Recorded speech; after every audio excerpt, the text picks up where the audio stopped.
Este siguiente capítulo creo que es bastante práctico y podría simplemente enumerar lo que el mismo capítulo detalla, pero creo que también se pueden sacar algunas enseñanzas de lo que representa, y eso es lo que, con la ayuda del Señor, voy a intentar. Entonces se titula el título de este mensaje, ¿no?, de este estudio, es La conducta de la asamblea hacia los ancianos y las viudas, y todo y que hay enseñanzas prácticas, creo que podemos sacar una idea general de lo que el apóstol Pablo le decía a Timoteo, ¿no? Bien, antes quiero empezar con una analogía. Me gustan bastante las analogías que el Señor ha dejado en la creación o en la propia vida, ¿no? Entonces supongo que sabéis lo que es la Gran Barrera del Coral. Y bueno, tiene algunas características que creo que nos pueden ayudar a introducirnos en este capítulo. Supongo que los más jóvenes en esta película de dibujos animados de Buscando a Nemo, habla de por ejemplo, seguro que hay más, ¿no?, y algún documental, ¿no? Pero bueno, es curioso porque es un fenómeno de la naturaleza que es visible desde el espacio. Y bueno, es un testimonio colosal de lo que es un ecosistema vivo de diferentes elementos que viven dentro de eso, lo que se llama la Gran Barrera del Coral, ¿no? ¿Qué tiene de interesante, aparte de lo que representa la vida, ¿no? Que el foco está puesto en el conjunto, no en el individuo. Entonces es una red de 3.000 arrecifes, ¿no?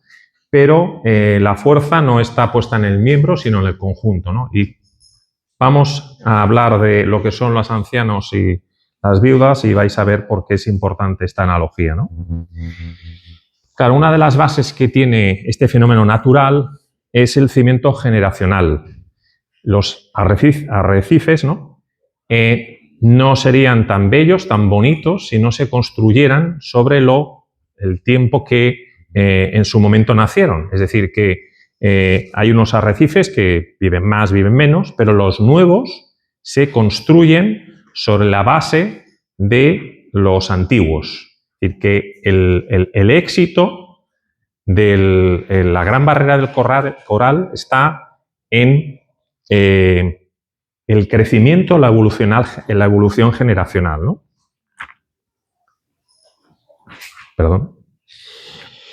Y después también tiene, evidentemente, la Gran Barrera del Coral tiene otras lecciones, ¿no?, que se pueden trasladar a lo que es la vida espiritual, que también sirven como barrera de protección contra lo que es la costa, y esto pues creo que también puede tener muchas enseñanzas, ¿no? Pero la parte que quiero que nos quedemos es la evolución generacional, porque creo que hay un peligro, y con este capítulo que vamos a reflexionar podemos sacar esa conclusión. Vivimos en una sociedad donde se pone el foco en lo nuevo, en lo actual, y el versículo que dice: ante las canas te inclinarás, el respetar a las personas mayores forma parte prácticamente del pasado, y en la vida de la comunidad cristiana está empezando a suceder de una manera alarmante. Se da como en los ministerios, ¿no?, el enfoque todo moderno, y se pone el foco en el mismo espíritu que hay en el mundo. Y si nos fijamos en las palabras del Señor, ¿no?, que dice: yo soy el mismo ayer, hoy y por los siglos. Creo que sin querer estamos cayendo en este error. Y la Gran Barrera del Coral es un elemento natural que la propia creación nos enseña, que precisamente lo bonito de ese ecosistema que se nutren diferentes seres vivos está precisamente en que está construido entre lo que es los arrecifes antiguos, que han ido muriendo, y sobre ellos se han ido construyendo nuevos. Y creo que eso es lo que me gustaría que tengamos como punto de partida a lo que reflexionaremos sobre los ancianos, en este caso que trata este capítulo, las viudas. Porque sí que es cierto que podemos sacar enseñanzas de cómo la Escritura o el Señor quiere que tratemos a los ancianos y a las viudas, pero creo que también, si lo vemos desde esta perspectiva, nos puede ayudar. Nos perdemos cuando no tomamos en cuenta la profundidad espiritual que otros hermanos, a los que nosotros vamos a continuar con el ministerio, si no nos aprovechamos de eso. Y ese espíritu está en el campo cristiano actualmente, ¿no? Entonces yo ahora que me he ido haciendo mayor, no es que sea viejo, pero echo de menos, ¿no?, cuando a veces he tenido conversaciones o tertulias con otros creyentes que a lo mejor han ido a la presencia del Señor y digo que poco valoré en su momento, ¿no? Y ahora que me doy cuenta, ¿no?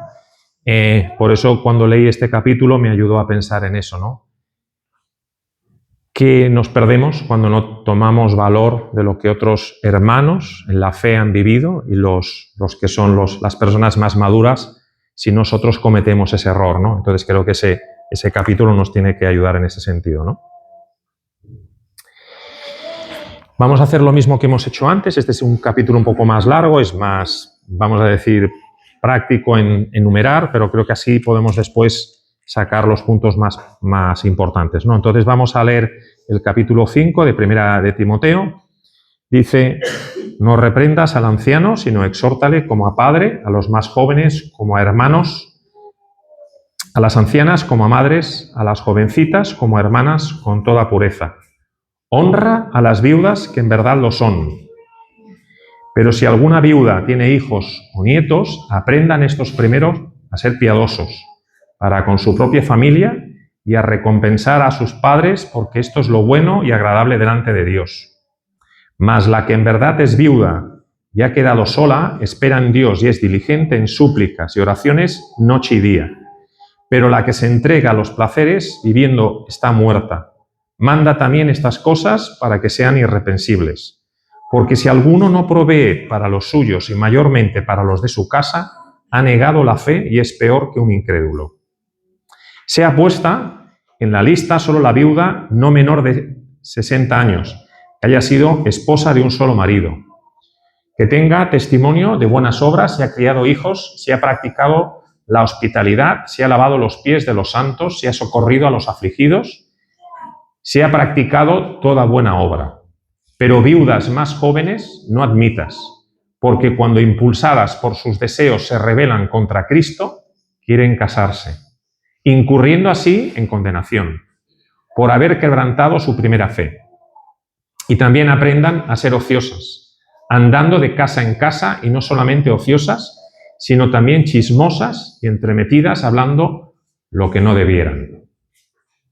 Quiero pues que las viudas jóvenes se casen, críen hijos, gobiernen su casa, que no den al adversario ninguna ocasión de maledicencia, porque ya algunas se han apartado en pos de Satanás. Si algún creyente o alguna creyente tiene viudas, que las mantenga y no sea gravada la Iglesia, a fin de que haya lo suficiente para las que en verdad son viudas. Los ancianos que gobiernan bien sean tenidos por dignos de doble honor, mayormente los que trabajan en predicar y enseñar. Pues la Escritura dice: no pondrás bozal al buey que trilla, y digno es el obrero de su salario. Contra un anciano no admitas acusación, sino con 2 o 3 testigos. A los que persisten en pecar, repréndelos delante de todos, para que los demás también teman. Te encarezco delante de Dios y del Señor Jesucristo y de sus ángeles escogidos, que guardes estas cosas sin prejuicios, no haciendo nada con parcialidad. No impongas con ligereza las manos a ninguno, ni participes en pecados ajenos, consérvate puro. Ya no bebas agua, sino usa de un poco de vino por causa de tu estómago y tus frecuentes enfermedades. Los pecados de algunos hombres se hacen patentes antes que ellos vengan a juicio, mas a otros se les descubren después. Asimismo, se hacen manifiestas las buenas obras, y las que son de otra manera no pueden permanecer ocultas. Hasta aquí la palabra del Señor. Bien, como he dicho, creo que es un capítulo bastante práctico y lo que pretendo hacer es enumerar los puntos más importantes enfocados a lo que son las viudas y lo que son los ancianos, y después sacar también, aparte de la base o contexto que os he dado con esa analogía, también ver el ejemplo de dos personajes en la Biblia en su trato hacia las personas ancianas y las viudas. Y en este caso he escogido a dos personajes, uno es Eliseo y otro es el Señor Jesús, que creo que nos pueden ayudar a sacar las enseñanzas que Pablo le trasladó a Timoteo. Bien, lo mismo que he hecho en el anterior, creo que nos puede ayudar un poco a entender el significado de la palabra viuda, un poco el contexto histórico y los ancianos. Bueno, fijaros el significado de la palabra viuda y por qué el Señor, con tanta insistencia, en la Escritura habla de la viuda y en este caso también de los huérfanos, ¿no? Pero bueno, en griego significa deficiente, privada, y hemos de entender un poco el contexto histórico porque a día de hoy, ¿no? Pues existe el seguro social o otras cosas que en la sociedad grecorromana no existían, o en el tiempo de Jesús, ¿no? Pero el Señor pone mucho el foco en eso porque precisamente realmente eran personas desválidas. Cuando una mujer tenía la situación pues que se quedaba sin el marido, estaba expuesta a convertirse en una persona mendiga, y por eso el apóstol Pablo pone mucho el foco en eso. Bueno, la palabra anciano se define un poco por sí misma, ¿no? Es alguien de mayor edad. También creo que tiene mucha relación en el ámbito espiritual, y por eso el contexto que os daba de una persona madura, una persona que tiene experiencia y que, como os decía hace un rato, ¿no? Bueno, en otras sociedades, ¿no? de la antigüedad, ¿no? La figura del patriarca, ¿no? Se veía como una figura de honra, y ahora vivimos en una sociedad pues, que pasa lo contrario. Casi la figura del anciano es tratada con menosprecio, y creo que en el ámbito espiritual, como os decía, pasa lo mismo. Y es una pena que yo no me aproveche de la experiencia que otros hermanos que han, por ejemplo, ¿no? han dejado, el Señor les ha llevado a escribir literatura, ¿no? Sea tan rica y yo eso no lo aprecie, ¿no? Entonces, sabéis, ¿no? Que en Apocalipsis, ¿no? El apóstol Juan, ¿no? Describe las 7 iglesias, y cuando yo leo autores, ¿no? De hace 100, 200 años, ¿no? ¿Cómo es posible, me pregunto, ¿no? Que haya tanta profundidad espiritual y eso se eche tanto en falta a día de hoy, ¿no? Entonces nos perdemos esa riqueza si no ponemos el valor en esas cosas, ¿no? Entonces creo que eso es uno de los puntos que quería destacar, ¿no? Bueno, como os decía, ¿no? En el contexto histórico, un anciano era una persona con sabiduría, con autoridad, ¿no? Y por eso el apóstol le da tanta importancia, ¿no? Vamos a irnos a Job 12.2 para que veáis un ejemplo, para que esto veamos que tiene reflejo en las Escrituras, ¿no? Nos vamos a Job capítulo 12, versículo 12. Cuando Job está hablando con los amigos que le vinieron a visitar. Y Job dice: en los ancianos está la ciencia y en la larga edad la inteligencia. Entonces es un tema que precisamente a día de hoy se ha perdido, y creo que es un error que nosotros no nos demos cuenta de eso, ¿no? Entonces, como os decía, si tenemos que hacer un resumen, he hecho 2 partes, ¿no? Las viudas, lo que he hecho un poco es enumerar en las partes más relevantes para que sepamos, ¿no? Cómo el Señor me llama a mi comportamiento cuando en mi familia me encuentro con viudas o viudos. En mi caso, por ejemplo, no tengo mi suegro que es viudo. Entonces, esa enseñanza que os estoy diciendo es una enseñanza que yo debo apropiar en mi propia vida. Bueno, lo primero es honrarlas. Esto se puede confundir, ¿no? Diciendo incluso, ¿no? Pues esta persona, mi suegra, mi suegro, o quien fuera, ¿no? No estoy diciendo que sea mi caso. Si es creyente o no es creyente, no, el Señor me llama a honrarla. Sea si ha nacido de nuevo o no, ¿no? Y esto precisamente no... vivimos en una sociedad, ¿no? Que han buscado soluciones para esto, ¿no? Residencias, personas de compañía, y no quiere decir que como creyentes no recurramos a eso, ¿no? Pero el Señor me llama y te llama a que a las personas viudas hemos de honrarlas. Lo curioso es este detalle, ¿no? Que yo también me llamaba la atención, ¿no? Pablo le dice a Timoteo que quien tiene ese compromiso, ese deber de velar, somos los hijos y los nietos. Podríamos pensar, ¿no?, que el foco solamente está en los hijos, pero el Señor, a través de Pablo, dice que deben aprender a primero ser piadosos. No sé si os acordáis de lo que hemos leído en el anterior estudio. Piadoso es la manera que yo reflejo mi caminar diario de una experiencia real, viva con Él. No una religión, ni una rutina, ni una metodología. Entonces, una manera de reflejarlo, de ponerlo en práctica, es que con las personas viudas, y en este caso con nuestros padres o abuelos, ¿no?, tengamos ese compromiso o ese servicio, ¿no? Bien, esto está, diría yo, me atrevería a decir que ahora esto no está de moda, el recompensar a nuestros padres, ¿no? Pero pienso que tenemos un privilegio porque hay un mandamiento que dice que es con promesa, ¿no? Honra a tu padre y a tu madre y los días se te alargarán en la vida, ¿no? Y aquí el apóstol Pablo le está diciendo que el Señor nos llama a recompensar a nuestros padres. Y cuanto más, ¿no?, si nuestros padres son padres espirituales. Si en nuestra asamblea ese hermano que ha sido mi padre espiritual, el Señor me llama a que le honre, a que le recompense, a que, como el Señor Jesús, ¿no?, en Isaías dice, ¿no?, cuando vea el fruto de su aflicción, ¿no?, tu vida y mi vida, ¿no?, que siendo pecadores decidimos corresponder a su amor, ¿no? Los hermanos que han sufrido, que a pesar de todo, ¿no?,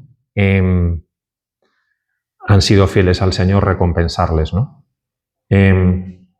A veces me sorprende, ¿no?, cuando escucho, y yo también no voy a decir que no soy parte de ese mismo problema, ¿no? Nos cuesta decidir ir a la asamblea porque ponemos excusas, ¿no? El trabajo, o 1000 ocupaciones, ¿no? Y veo hermanos más maduros, ¿no?, que con la edad no escatiman y a lo mejor hacen un viaje de 8, 12, 21 horas con tal de asistir a una reunión. He hecho en falta eso en mi vida y en la vida de la comunidad actual, ¿no? Creo que eso también es recompensar, ¿no? Y esto lo dice la Escritura, no lo digo yo, ¿no? Si no proveemos para los nuestros, dice la Escritura que somos peor que un incrédulo. Entonces el llamado es serio.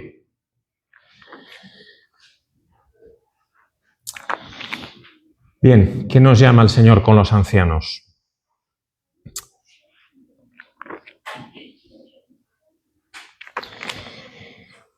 Creo que eso también está en la comunidad cristiana, está de moda, ¿no?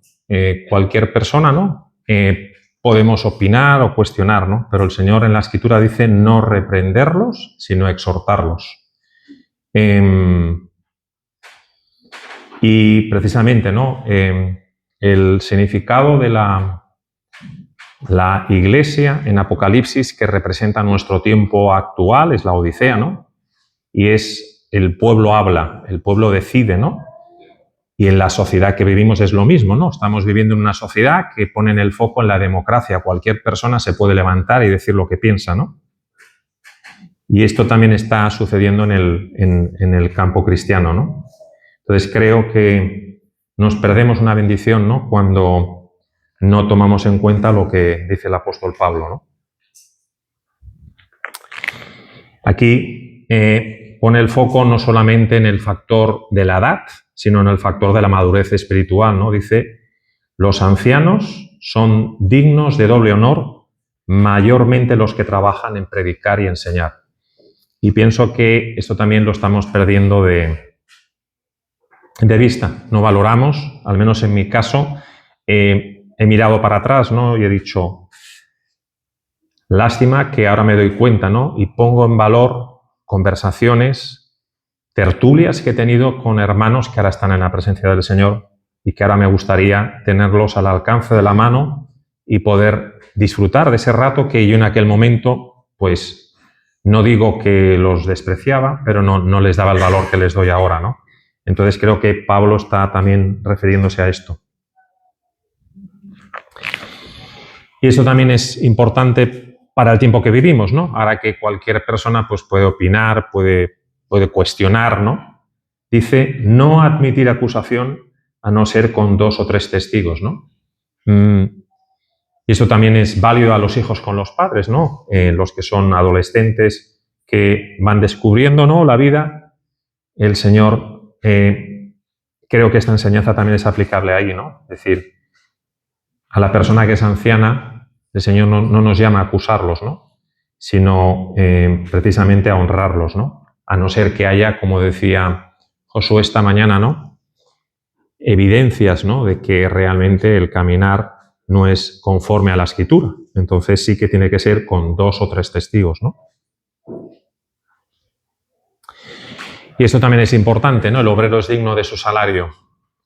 Qué mayor honra, ¿no? Que el hermano que está dedicando su vida, ¿no? A educarnos espiritualmente, ¿no? Es digno de su salario, ¿no? Entonces creo que eso también es importante, ¿no? No tanto porque a veces, esa es mi opinión, voy a decir personal, ¿no? Cuando a veces veo que hay ministerios, ¿no? Que incluso para escucharlos pues tienes que pagar. Creo que, al menos en mi humilde opinión, es un error, ¿no? Pero creo que aquí el apóstol Pablo lo que viene a decir es que el hermano maduro que dedica su ministerio, ¿no? Es digno de su salario, ¿no?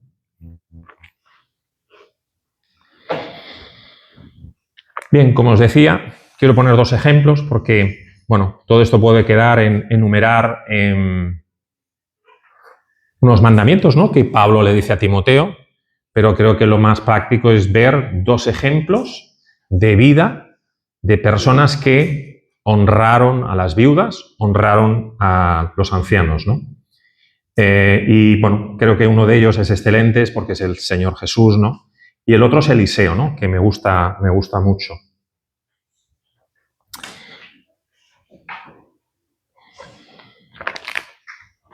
Bueno, normalmente, ahora leeremos estas 2 citas que pongo, ¿no?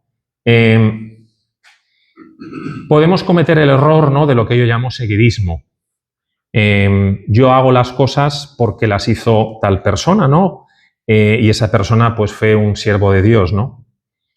Pero creo que en el caso de Eliseo, él sirvió a Elías y quiso seguir la vida práctica, ¿no? de Elías, ¿no? Y ahora leeremos un texto, ¿no? Donde Eliseo hace una pregunta, ¿no? Dice, ¿dónde está el Dios de Elías, ¿no? Y creo que es una pregunta que nos podemos hacer, ¿no? Porque eso denota, ¿no? Que queremos esa relación, o Eliseo quería la misma relación que tenía Elías con el Señor, ¿no? Y que esa misma pregunta, ¿no? Nos la hagamos, ¿no? Porque es una señal de temperatura, tanto de la persona que nos habla como de nuestra propia vida, ¿no? Que podamos decir, ¿no? Yo quiero conocer al Dios de Carlos, yo quiero conocer al Dios de Noé, Yo quiero conocer al Dios de Elías, ¿no? Que esa inquietud nos lleve a tener esa relación en primera persona con Él, porque eso será que realmente no estamos siguiendo o imitando un caminar, sino que deseamos esa relación que esa persona desprende, ¿no? Cuando lo mismo que la mujer esa que rompió el vaso de alabastro, ¿no? Dice que se llenó la casa de ese olor, ¿no? Que esas personas que nos están educando en la vida espiritual nos impulsen a ese caminar. Y creo que fue eso lo que Elías impregnó en Eliseo, ¿no? Vamos a leer en Segunda de Reyes, capítulo 2.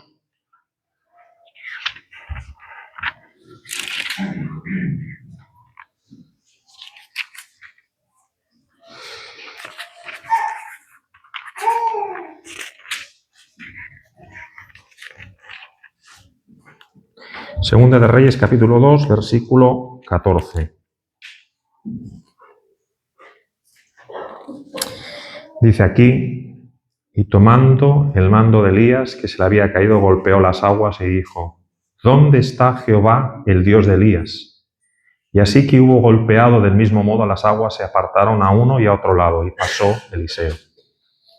Que esa inquietud, que ese deseo nos pueda mover, ¿no? A que no queremos imitar una vida, sino queremos conocer al Dios que impulsó el caminar de ese hermano que nos educa espiritualmente, ¿no? Y eso va a ser lo que realmente nos haga crecer, ¿no? Y cuando hablábamos antes, ¿no?, de honrar a los ancianos, es que tengamos ese mismo caminar que tuvo Eliseo, ¿no? Hay otro ejemplo en Segunda de Reyes, capítulo 3, versículo 11.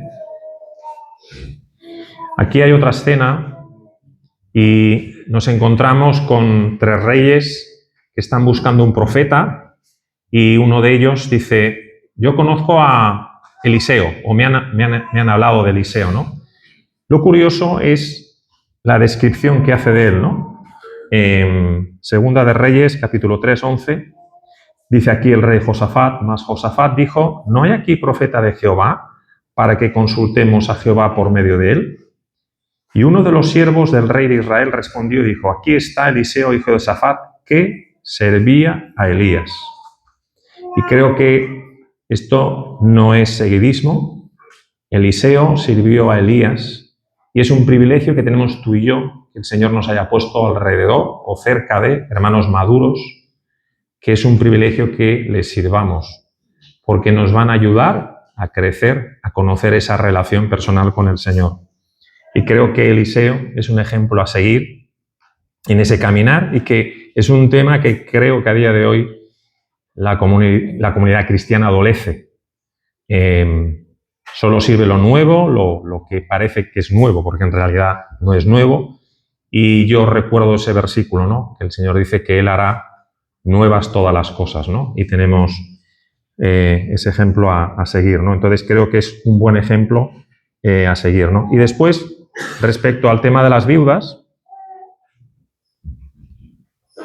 creo que otro ejemplo que tenemos es el propio Señor Jesús, ¿no? Hay dos escenas donde el Señor Jesús se relaciona con 2 viudas y nos puede ayudar cómo Él tuvo esa relación, ¿no? Cómo las miró, qué fue lo que le impresionó a Él cuando tuvo esa relación con las viudas, ¿no? Hay un versículo que nos voy a hacer buscar, que es en 1 de Samuel 16:7, que creo que caracteriza cómo el Señor Jesús miró a las viudas, que dice: el hombre mira lo que está delante de sus ojos, pero Jehová mira el corazón. Y vivimos en una sociedad que mira a la gente por lo que ve afuera, la fachada, pero el Señor mira el corazón. Y cuando miró esas 2 viudas, lo que vio fue su corazón. Y cuando nosotros miramos a las viudas, en nuestra asamblea, el Señor quiere que veamos su corazón. No que veamos si son así, si son asá. Si realmente lo que desprenden es una vida espiritual, una caminar con Él. y que eso sea lo que nos impulse a relacionarnos con ellas.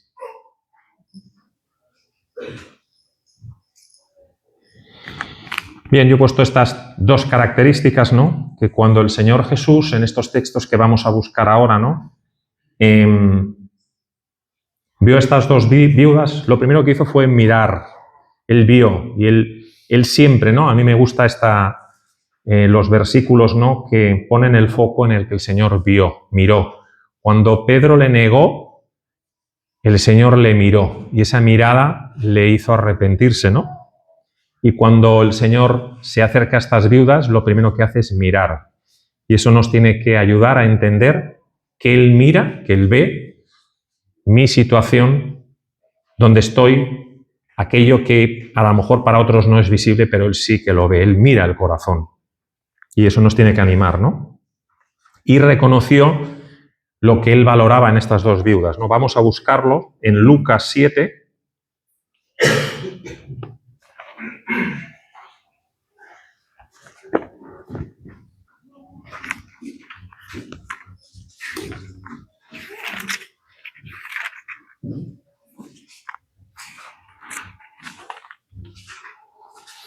Lucas 7, el versículo 11 al 15. Aquí hay una escena donde el Señor Jesús se cruza con una viuda que va en el camino a enterrar a su propio hijo. Dice: aconteció después que él iba a la ciudad que se llama Naín, e iban con él muchos de sus discípulos y una gran multitud. Cuando llegó cerca de la puerta de la ciudad, he aquí que llevaban a enterrar a un difunto, hijo único de su madre, la cual era viuda, y había con ella mucha gente de la ciudad. Y cuando el Señor la vio, aquí es el detalle ese que os decía, siempre Él ve, mira, se compadeció de ella y le dijo: no llores. Y acercándose, tocó el féretro. Este tema es importante porque en la cultura judía y en lo que dice el Pentateuco, tocar un difunto, un muerto, era contaminarse. En cambio, aquí el Señor le importó eso, le importó lo que dijeran los demás, y dijo, y acercándose tocó el féretro, y los que le llevaban se detuvieron y dijo: joven, a ti te digo, levántate. Entonces se incorporó al que había muerto y comenzó a hablar, y lo dio a su madre. Y todos tuvieron miedo y glorificaban a Dios, diciendo: un gran profeta se ha levantado entre nosotros y Dios ha visitado a su pueblo. Creo que la enseñanza que podemos sacar es esa, ¿no? Que el Señor lo que miraba era el corazón. Y lo que el Señor nos invita en nuestra comunidad, en nuestra asamblea, es que miremos el corazón, que valoremos lo que no lo da fuera, sino lo da dentro. Y creo que eso es una necesidad urgente en el tiempo que vivimos. El otro ejemplo es en Lucas 21, 1, 4.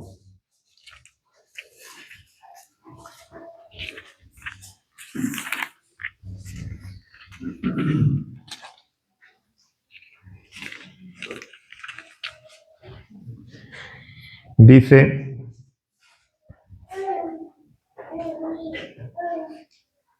levantando los ojos, vio lo mismo. Señor, mira tu situación, mira mi situación. A los ricos que echaban sus ofrendas en el arca de las ofrendas. Vio también una viuda muy pobre que echaba allí 2 blancas. Y dijo: en verdad os digo que esta viuda pobre echó más que todos, porque todos aquellos echaron para las ofrendas de Dios de lo que les sobra, mas esta de su pobreza echó todo, y el sustento que tenía. Hay otro texto en los Evangelios, ahora no recuerdo dónde, que describe esta misma situación, ¿no? Y habla que los ricos echaban mucho. Quiere decir que el Señor no le importa si echaban mucho o poco. Lo que vio en esta mujer es que había echado todo sin reservas.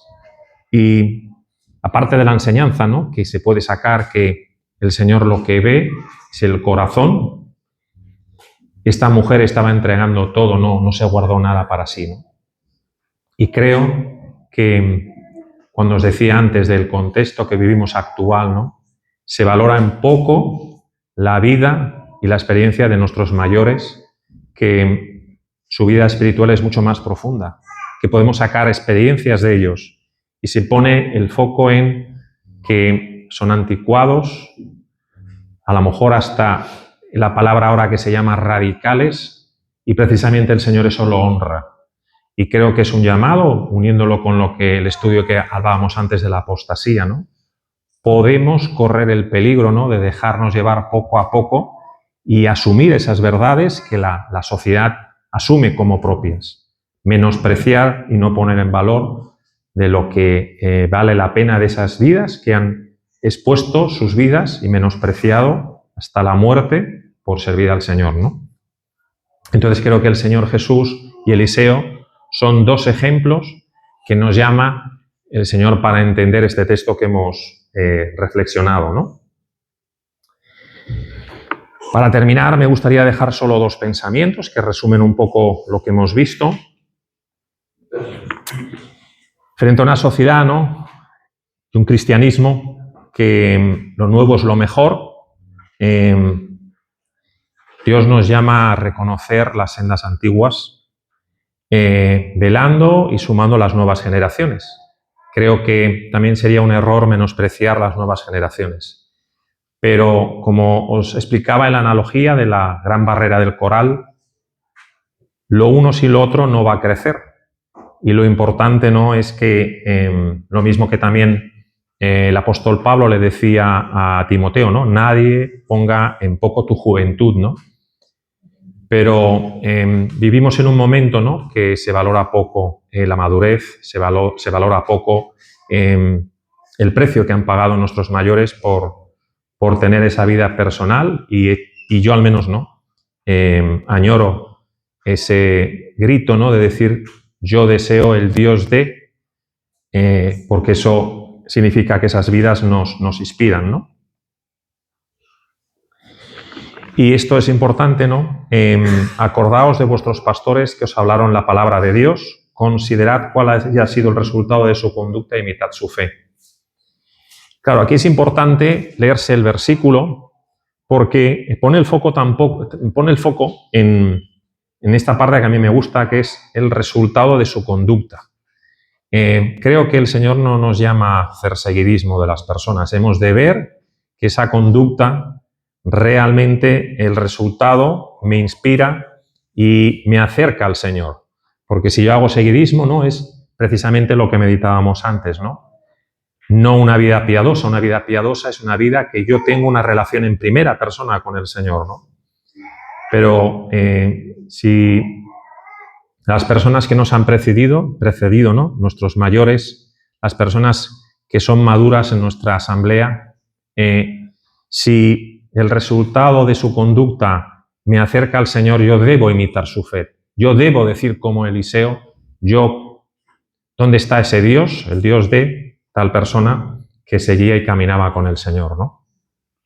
Quiero terminar con un versículo que está en Juan 38 y que viene a dar más importancia a esa analogía que os decía, ¿no? En Juan 4:38 dice: yo os he enviado a segar lo que vosotros no labrasteis. Otros labraron y vosotros habéis entrado en sus labores. Creo que la bendición del cuerpo de Cristo la tenemos en lo que otros sembraron y que también nosotros somos parte de ese fruto a nivel de generaciones, ¿no? Y a pesar, ¿no?, de que si miramos en la historia, la Iglesia, ¿no?, lo mismo que Israel, ¿no?, pues no es para estar orgullosos, ¿no?, pero es para, creo, decir lo contrario. Señor, tu gracia es grande, es infinita. A pesar de lo que somos, el Señor Jesús decidió despojarse de su gloria, pagar el precio y darnos la oportunidad de ser sus amigos y su esposa. Pues quisiera terminar con una oración y daremos por terminado el estudio. Padre, queremos darte gracias una vez más por tu palabra que nos alimenta, y en este texto que hemos reflexionado, nuestro deseo es que queremos que nuestra vida se caracterice por desear conocer a ese Dios personal, por poder experimentar la vida y la fe que caracterizaron a las personas que fueron nuestros padres espirituales, y que también deseamos que en el día de hoy, en lo que tú nos llamas a honrar a las viudas, reconocer a los ancianos, pues no seamos necios, que valoremos y que aprendamos de lo que su vida puede alimentarnos. Te queremos dar las gracias porque tu palabra nos lo recuerda, y por los ejemplos de Eliseo y de tu Hijo el Señor Jesús, que nos enseñan cómo trataste a las viudas y a los ancianos. Te queremos dar las gracias en el nombre de Jesús. Amén. Amén.